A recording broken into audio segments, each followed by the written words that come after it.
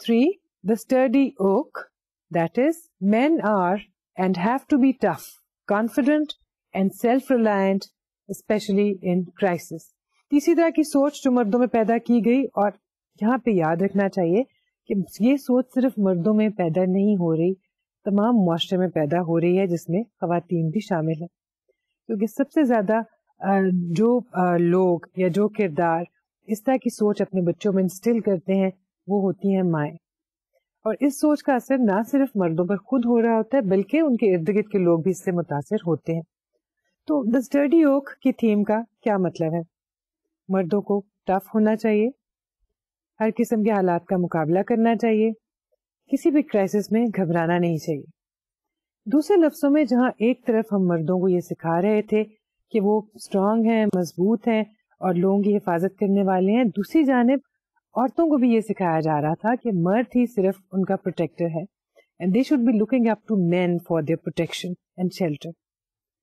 تو indirectly females کی بھی سوچ کی ٹریننگ ہو رہی ہے اور ڈائریکٹلی میلس کی سوچ کو بھی تربیت دی جا رہی ہے. 4. Give them hell, that is acceptability of violence, aggression and daring in men's behavior. چوتھی طرح کی تھیم کا مقصد یہ تھا کہ مردوں کو یہ سکھایا جائے کہ نہ صرف ان کے لیے اسٹرانگ ہونا ضروری ہے, بہادر ہونا ضروری ہے, اس کے ساتھ ساتھ وہ اپنے کردار میں ایگریشن کو اور وائلنس کو بھی شامل کر سکتے ہیں. اگر ان کو کوئی ذرا سی تکلیف دے یا ان کو چھیڑے یا ان کے لیے مشکل کا باعث ہو تو ان کو چاہیے, یعنی مردوں کو یہ چاہیے کہ پوری طرح سے اس کو ختم کریں, اس کو اپنے آپ کو ڈیفینڈ کریں اور فل ایگریشن اور وائلنس کے ساتھ اس حالات کا یا اس شخص کا مقابلہ کریں. یعنی اگر دیکھا جائے تو ان 4 تھیمز کا مقصد تھا ایک خاص طرح کے میل کو فارم کرنا. And if you remember the concept of shaping, we said that this is the way we shape people. We teach them things and we reinforce the behaviors in accordance with those ideas that we have been cultivating. ہم ایک خاص طرح کی سوچ, ایک خاص طرح کی آئیڈیالوجی لیتے ہیں, لوگوں میں اس کو انسٹل کرتے ہیں اور جب وہ اس کے مطابق بہیو کرتے ہیں تو ہم اس کو پازیٹیولی ری انفورس کرتے ہیں.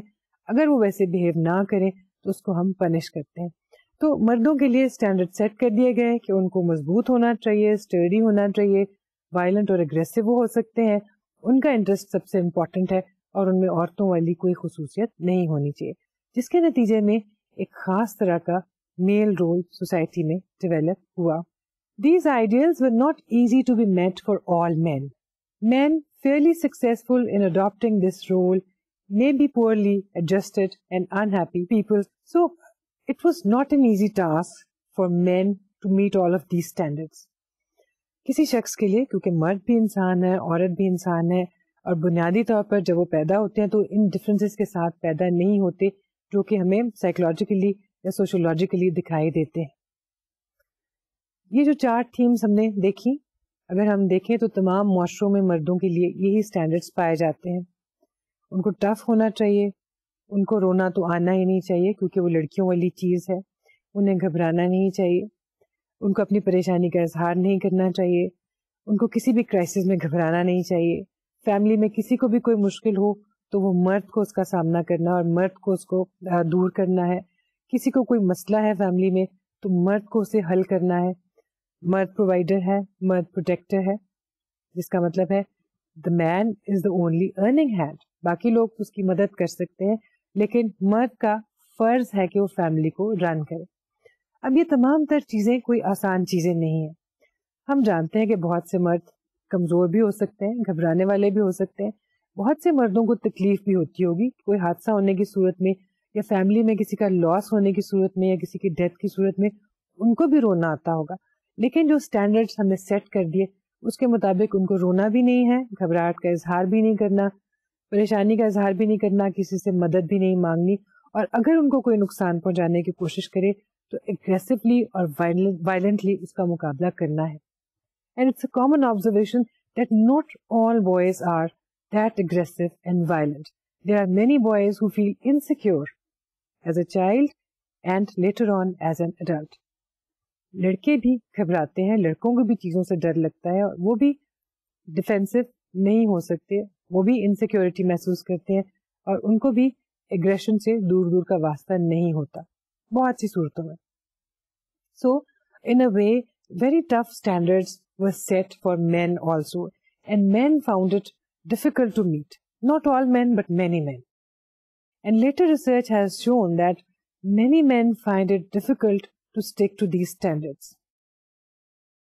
Even those men who have been performing their male roles apparently very successfully, they also feel under pressure and they feel strain because of this situation. And this was later on called sex role strain, which we'll talk about some other time in detail. مردوں کے لیے ایک طرح کا strain پیدا ہو گیا, ان کے لیے ایک مینٹل پریشر کا باعث بنی یہ تمام کی تمام اسٹینڈرڈس اور expectations. Adopting this kind of a role causes problems in close personal relationships. Persistent competition and striving for achievement are the fallouts of this role. چنانچہ مردوں کے لیے جو رول سیٹ ہوئے اس کے لیے ان کو ہر وقت کمپیٹیٹو ہونا ہے, ہر وقت اچیومنٹ اورینٹیڈ ہونا ہے اور اسی کے لیے اسٹرگل کرنا ہے. ان کو جذباتی نہیں ہونا, ان کو ایموشنل نہیں ہونا اور ان کو اپنی ویکنس کسی پر ظاہر نہیں کرنا. یہ تو تھے اس اسٹینڈرڈ ٹپیکل میل رول کے کچھ اثرات. دوسری طرف فیمیلز کے لیے جو اسٹینڈرڈز متعین کیے گئے, جو ایکسپیکٹیشن سیٹ کر دی گئی, اس کے نتیجے میں ہم دیکھتے ہیں کہ عورت کو ویک اور فریل اور نازک بنایا گیا اور اس کو یہ سمجھایا گیا اور یہ دکھایا گیا کہ ایسا ہونا ہی ایک اچھی عورت کی نشانی ہے. جس کا مطلب یہ ہے کہ over generations we have trained women to be weak and to feel weak, to be frail and feel frail. مردوں کو یہ سکھایا گیا کہ ان کو بہادر بننا ہے اور دکھانا ہے کہ وہ بہادر ہے, ان کو اسٹرانگ بننا ہے اور یہ دکھانا ہے کہ ہم اسٹرانگ ہیں. یعنی ایک چیز تو ہے فیلنگ, دوسرا دوسروں کو دکھانا, expressing it, exhibiting your strength and competitiveness and your aggression. These things affected the interpersonal relationships between men and women. مردوں کے اور عورتوں کے بہت کلوز ریلیشن شپس میں بھی, ایون شادی شدہ زندگی میں یہ چیزیں بہت حد تک اثر انداز ہوتی ہیں, کیونکہ دونوں جانب اپنے اپنے رول کے ساتھ وہ اسٹک کرنا چاہتے ہیں. مرد اپنے رول سے نیچے نہیں ہٹنا چاہتا, اسی طرح سے عورت نے ہمیشہ سے وہی رول سیکھا ہے, وہ سبمسو ہی رہتی ہے اور اپنے آپ کو ویک ہی ظاہر کرتی ہے. دوسری جانب مرد کی جو اسٹینڈرڈ رولز ہیں اور جو ٹپیکل بیہیویئرز اس کے لیے ایکسپیکٹڈ ہے, اس کے مطابق مرد فلیکسیبل نہیں ہوگا. تو most men try not to be flexible, maybe from within the heart of their hearts they like to be flexible, but this is not something which is considered desirable by the society. Masculinity and femininity. Gender stereotypes developed as a result of changing circumstances reflected attributes attached to the masculine and feminine characteristics. Although both masculine and feminine stereotypes may include some positive characteristics, however, those attached to masculinity are the ones that imply control and command. So we see that the history of modern gender stereotypes is not very old. Most of the modern stereotypes, they emerged after the period of industrialization began. ہم یہ نہیں کہہ رہے کہ stereotypes پہلے سے موجود نہیں تھی, بہت سی جینڈر اسٹیریوٹائپس پہلے سے بھی تھیں, لیکن مردوں اور عورتوں کے درمیان کا ڈفرینس اور ڈسٹینس اتنا زیادہ نہیں تھا جتنا کہ انڈسٹریلائزیشن کے ساتھ پیدا ہوا. These gender roles, gender identities and gender stereotypes were strengthened by the media, especially the print media, because print media was probably the most influential and the only source of information for people. لوگ کتابیں زیادہ پڑھتے تھے یا شاعری زیادہ سنتے تھے یا اخبار پڑھتے تھے, الیکٹرانک میڈیا کا وجود اس وقت نہیں تھا. سو لٹریچر نے ان رول ویلیوز کو اور ایٹریبیوٹس کو اور اسٹیریوٹائپس کو اسٹرینگتھن کیا اور ری انفورس کیا. مگر جیسا کہ ہم نے پہلے کہا تھا, ہمیں یہ بھی دیکھنا ہے کہ یہ اسٹیریوٹائپس جو پیدا کی گئیں یا پیدا ہوئیں, وقت گزرنے کے ساتھ ساتھ خود ایمرج ہوئیں, آخر ان کا ریالٹی سے کس حد تک تعلق ہے. Gender stereotypes and reality. Gender stereotypes are a universal phenomenon. Most social scientists believe in the impact of psychosocial variables rather than the biological factors in gender differences. Gender stereotypes دنیا بھر میں پائی جاتی ہیں. It's a universal phenomenon.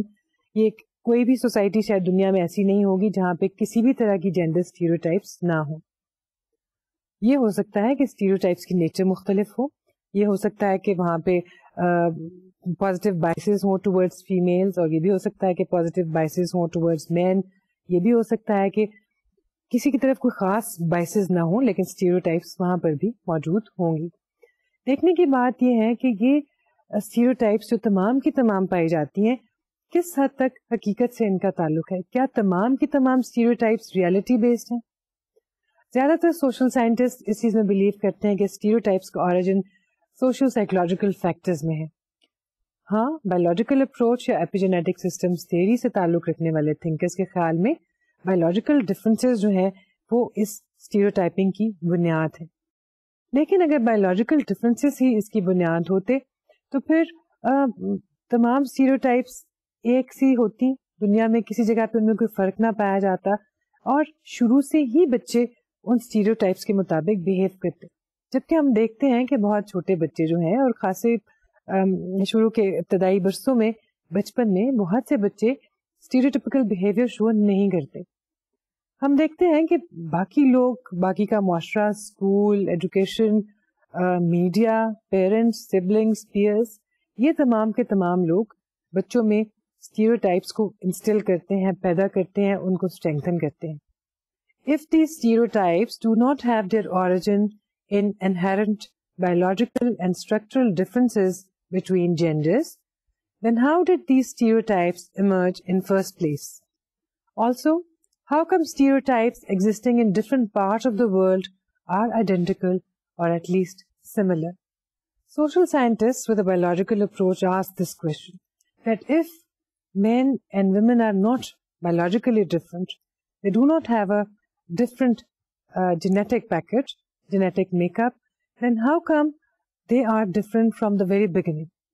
And if they are not biologically different, then what is the origin of stereotypes? اگر مرد اور عورت بنیادی طور پر مختلف نہیں ہے تو stereotypes کا آغاز کہاں سے ہوا؟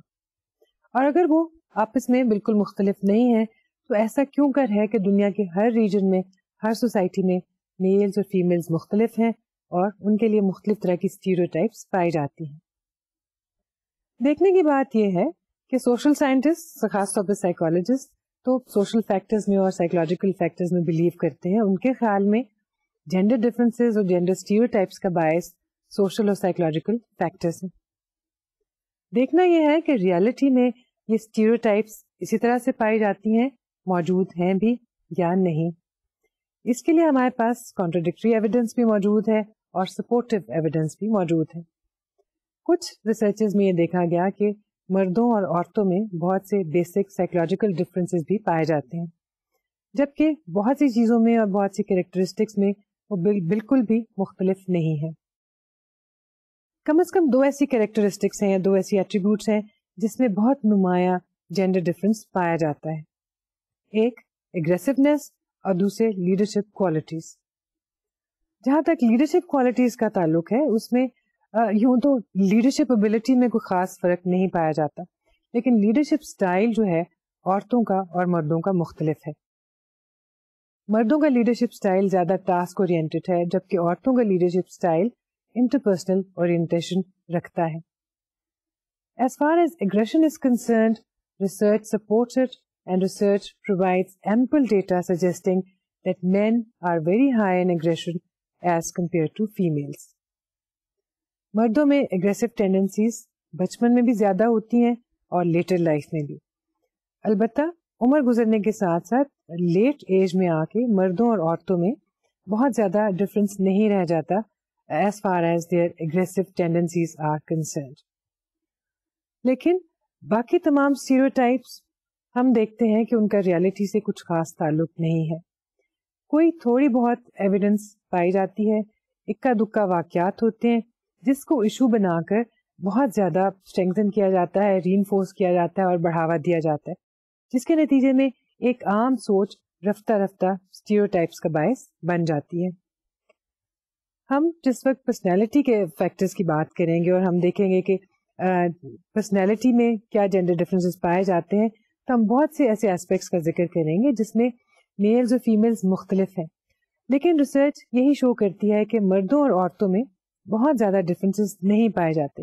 شاید صرف 5% ایسی کیریکٹرسٹکس ہیں جس میں میلز اور فیمیلز مختلف ہیں، whereas they are very similar, highly similar, almost alike in 95% of the attributes and characteristics. آج کے لیکچر میں ہم نے دیکھا کہ اسٹیریوٹائپس کا اوریجن کیا ہے، لیکن اس سے بھی زیادہ ایک اہم اور دلچسپ بات یہ ہے اور ہمارے لیے کنسرن کا باعث یہ بات ہے کہ آخر ان اسٹیریوٹائپس کے کیا اثرات ہیں، ان کی انسانوں پر اور معاشرے پر اور بچوں پر اور بڑوں پر ان جنرل کیا امپلیکیشنس ہیں، کیا ریپریکیشنس ہیں، اور اس کے نتائج کس طرح سے سائیکولوجیکل اور سوشل فارم میں ظاہر ہوتے ہیں. کیونکہ اگر ہمیں اس کی سمجھ آ جائے تو شاید ہم اسٹیریوٹائپس کو اوائڈ کرنا سیکھ لیں اور شاید ہم نیگیٹو اسٹیریوٹائپس کو تھوڑا سا مائلڈ کر لیں اور پازیٹیو بنا لیں. یہ سب کچھ ہم اگلے لیکچر میں ڈسکس کریں گے. تب تک کے لیے اجازت دیجیے. اللہ حافظ.